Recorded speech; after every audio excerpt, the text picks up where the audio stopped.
Deuteronomy chapter 17. Thou shalt not sacrifice to the Lord thy God a sheep or an ox, wherein there is blemish or any fault, for that is an abomination to the Lord thy God. When there shall be found among you, within any of thy gates, which the Lord thy God shall give thee, man or woman, that do evil in the sight of the Lord thy God, and transgress his covenant, so as to go and serve strange gods, and adore them, the sun and the moon, and all the host of heaven, which I have not commanded. And this is told thee, and hearing it thou hast inquired diligently, and found it to be true, and that the abomination is committed in Israel. Thou shalt bring forth the man or the woman who have committed that most wicked thing to the gates of thy city, and they shall be stoned. By the mouth of 2 or 3 witnesses shall he die that is to be slain. Let no man be put to death when only one beareth witness against him. The hands of the witnesses shall be first upon him to kill him, and afterwards the hands of the rest of the people, that thou mayest take away the evil out of the midst of thee.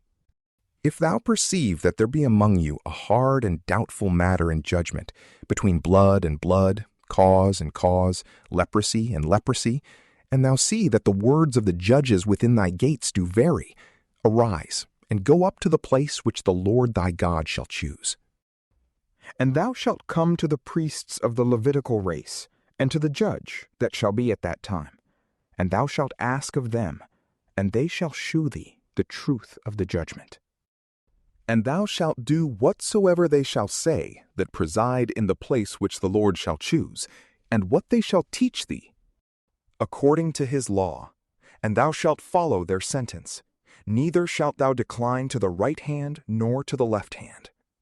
But he that will be proud, and refuse to obey the commandment of the priest, who ministereth at that time to the Lord thy God, and the decree of the judge, that man shall die, and thou shalt take away the evil from Israel.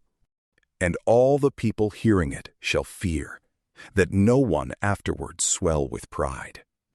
When thou art come into the land which the Lord thy God will give thee, and possessest it, and shalt say, I will set a king over me, as all nations have that are round about. Thou shalt set him whom the Lord thy God shall choose out of the number of thy brethren. Thou mayest not make a man of another nation king, that is not thy brother. And when he is made king, he shall not multiply horses to himself, nor lead back the people into Egypt, being lifted up with the number of his horsemen, especially since the Lord hath commanded you to return no more the same way. He shall not have many wives, that may allure his mind, nor immense sums of silver and gold. But after he is raised to the throne of his kingdom, he shall copy out to himself the Deuteronomy of this law in a volume, taking the copy of the priests of the Levitical tribe. And he shall have it with him, and shall read it all the days of his life, that he may learn to fear the Lord his God, and keep his words and ceremonies that are commanded in the law. And that his heart be not lifted up with pride over his brethren, nor decline to the right or to the left, that he and his sons may reign a long time over Israel. From PrayLamp, peace be with you.